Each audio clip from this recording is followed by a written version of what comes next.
oddballs, it's Amy and welcome back to my channel where we are going at the clutter again. If you hadn't already seen my previous Konmari themed video, then perhaps you wouldn't know that I am following the Konmari method of tidying up. It's a method invented by a lady called Marie Kondo. She has this book called The Life-Changing Magic of Tidying Up. I will link that first video down below in case you want to go and catch up on that one first. It's where I go through and I declutter my wardrobe. It was intense. This time I'm going through and I'm decluttering my books, which is a big issue for me because yes, I love my clothes and yes, I love my shoes, but I also love my books. If you enjoy these kinds of videos and you want to see me decluttering more of my junk, I got a lot of junk, so I can definitely keep providing those types of videos. Just let me know by giving this video a thumbs up. You can comment down below and make sure you go ahead and click that subscribe button if you haven't already, so you can join our magical oddball family. But if you're ready to see a book lover attempt to get rid of some books and struggle with it in a big way, then just keep watching. Today is a weird day.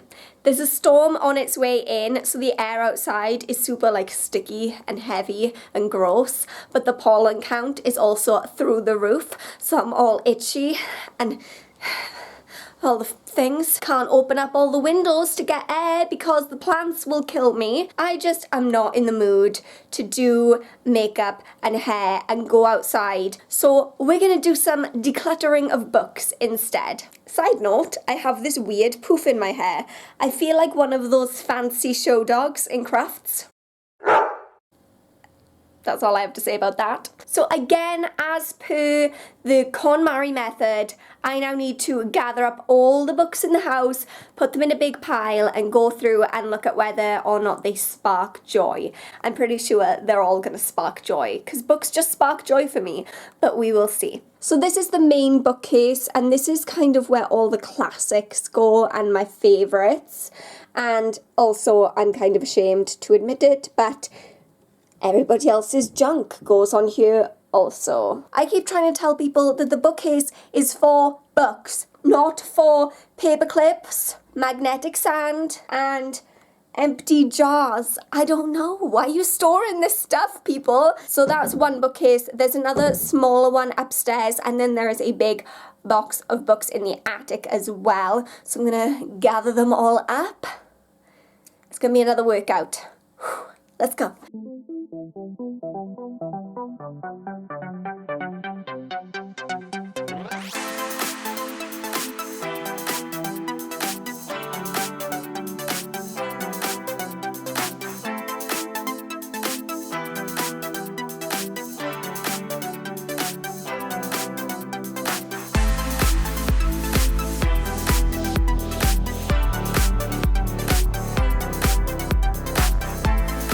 This is my third Konmari clear out, and every time I do it, I look at the mess and I want to cry. Why do I keep doing this to myself? So a couple of things that Marie Kondo says about books and decluttering your books. One thing that she makes very clear is that you should not start reading the books. Don't read the books.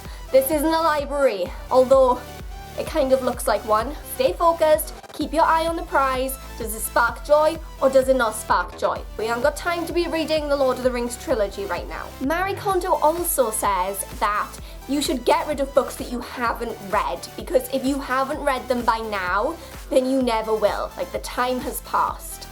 But that does not sit well with me, because I know that I have a lot of books that I haven't read, but I read a lot of books, and I will go to my bookcase and pick out a book. I don't, when I'm looking for a new book to read, I don't go down to Waterstones and get a new one. I'll go to my bookcase and choose one that's on there. So, I will get around to reading it, Marie Kondo. I will. I guess if you're not an avid reader and you've had books on the shelf that have been there for 13 years, then maybe it's time to let go. Maybe you will never get around to that book, and that's fine. But one thing that Marie Kondo does say is that what greater thing could there be for a book lover than to just be surrounded by the books that you really love. So that's where we are now. Let the challenge begin.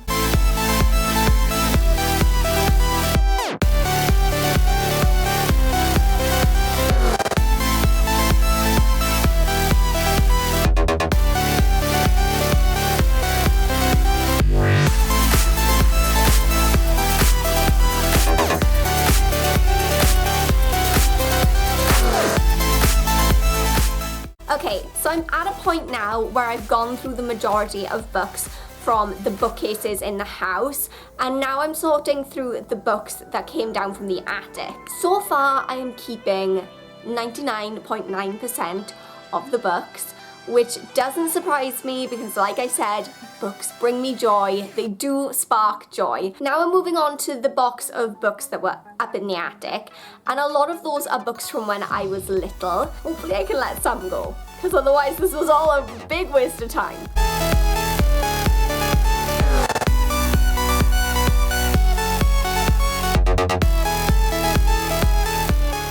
Update, turns out that box wasn't full of delightful childhood memories. I had a lot of books about Dickens in context, feminist writing.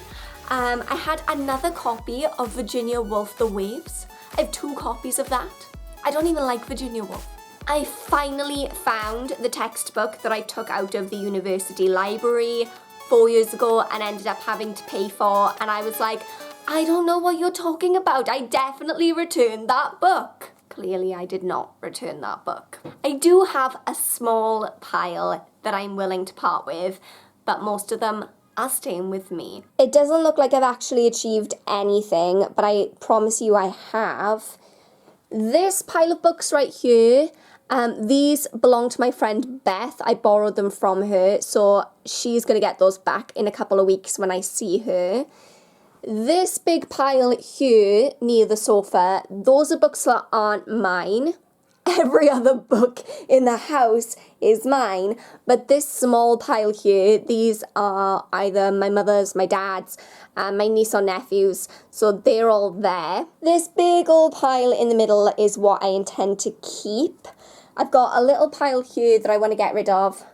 That teeny tiny pile on the sofa I want to get rid of. Yeah, the rest of it's staying with me. I did hang on to a lot of the children's books that I went through because they are sentimental to me, and they're books that I would like to read to my children if I ever have any. Mostly they are Enid Blyton books because Enid Blyton was my favourite.